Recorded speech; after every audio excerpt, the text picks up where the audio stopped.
Saya Saputra Majid, NIM G311190093. Saya akan menjawab UAS Psikologi Komunikasi. Nomor 1. Menurut pendapat kalian, mengapa kita belajar psikologi komunikasi? Jelaskan dan uraikan manfaatnya. Yang pertama, meminimalisir. Meminimalisir adalah persepsi yang salah. Karena perlu kita ketahui juga, tidak semua komunikan mampu mencerna segala informasi yang diberikan dengan baik. Bahkan ada juga segelintir orang yang belum paham dan salah paham mengartikan informasi tersebut, sehingga dengan mempelajarinya akan memudahkan makna informasi yang jauh lebih sesuai. Kedua, dapat mengenali berbagai karakter komunikan. Dengan mempelajari segala bentuk beluk psikologi komunikasi akan membuat kita lebih paham dan juga mengerti mengenai penyesuaian diri dengan lingkungan yang ada di tempat kita bekerja. Ketiga, memudahkan dalam pengendalian diri. Hal tersebut bisa dalam bentuk komunikator maupun komunikan itu sendiri, sehingga dengan melakukan berbagai prosedur juga bisa memudahkan kita dalam hal pengendalian diri dan untuk bisa mendapatkan informasi serta isyarat yang ditimbulkan dari bahasa tubuh manusia itu sendiri. Yang keempat, sebagai pembentukan jati diri. Dalam sebuah psikologi komunikasi akan sangat berfungsi agar bisa membentuk dan mempelajari segala hal yang berkaitan dengan pembentukan jati diri seseorang, sehingga setelah memiliki jati diri yang baik, nantinya kita bisa mudah juga dalam melakukan komunikasi. Kelima, pengubahan sikap seseorang. Dalam psikologi komunikasi memang akan sangat mempengaruhi opini berdasarkan informasi yang kita berikan. Namun dalam hal ini juga ternyata dengan mempelajari psikologi komunikasi kita bisa mengubah sikap seseorang secara sedikit demi sedikit. Selanjutnya soal nomor 2. Sebutkan plus jelaskan tanda dan bagaimana melakukan komunikasi yang efektif. Yang pertama, terjadi saling pengertian, yaitu tanda pertama komunikasi berlangsung dengan efektif adalah adanya saling pengertian di antara tanda komunikator atau pembicara dengan orang yang mendengar atau menerima pesan atau komunikan. Ada penerimaan yang cermat dari isu pesan yang dimaksud sehingga dapat mencegah timbulnya salah paham dan miskomunikasi. Kedua, menimbulkan kesenangan. Komunikasi yang baik akan membuat para pelakunya merasa senang untuk bicara, bertegur sapa, berdiskusi, dan saling mencurahkan perasaannya masing-masing. Saling menanyakan kabar dan saling mengucapkan salam dapat membuat hubungan menjadi akrab dan menyenangkan. Ketiga, memengaruhi sikap. Iklan yang ada di media baik cetak maupun elektrik merupakan salah satu dari contoh komunikasi yang berfungsi untuk memengaruhi sikap orang lain. Komunikasi lewat iklan digunakan untuk memengaruhi agar bersedia membeli produk yang ditawarkan oleh produsen.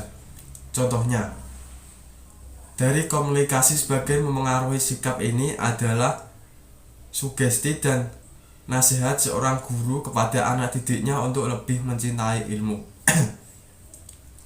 Yang keempat, menciptakan hubungan sosial yang baik. Kita sudah tahu sejak awal bahwa manusia tidak dapat hidup sendirian dengan baik dan memiliki tabiat ingin berkumpul dengan orang lain, terutama di lingkungannya.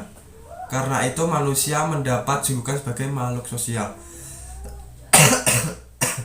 Salah satu yang menjamin berlangsungnya hubungan sosial ini adalah komunikasi. Komunikasi interpersonal yang efektif. Apa yang terjadi jika seseorang tidak dapat menumbuhkan komunikasi interpersonal? Ia akan menjadi agresif, senang berhayal, dingin, sakit fisik dan mental, serta menderita flex syndrome, yaitu ingin melarikan diri dari lingkungannya. Yang kelima, menimbulkan tindakan.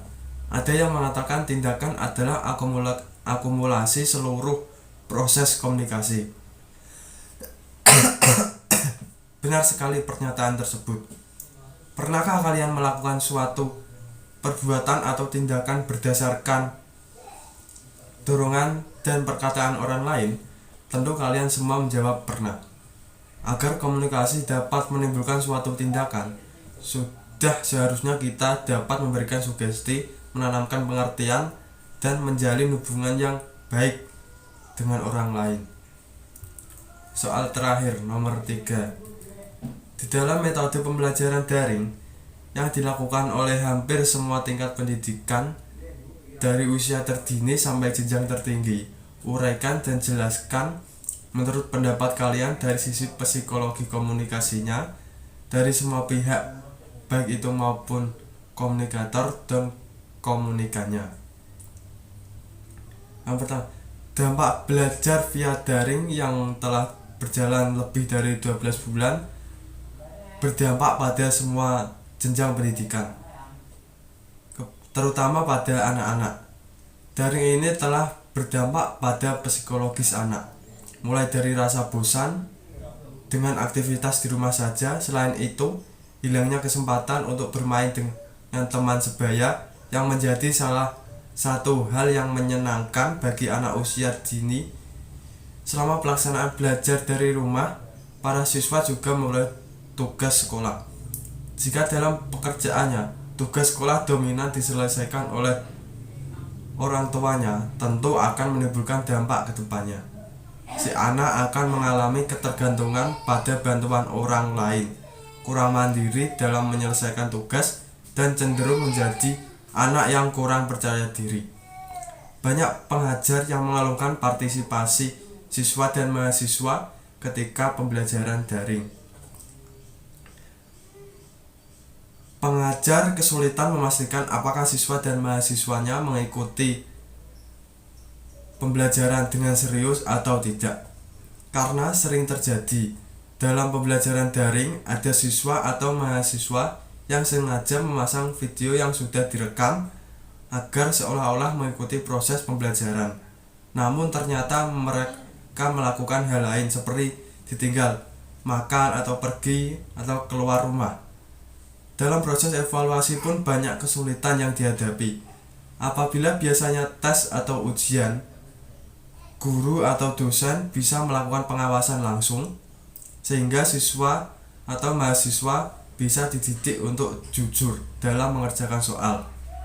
Sekarang keadaannya berubah.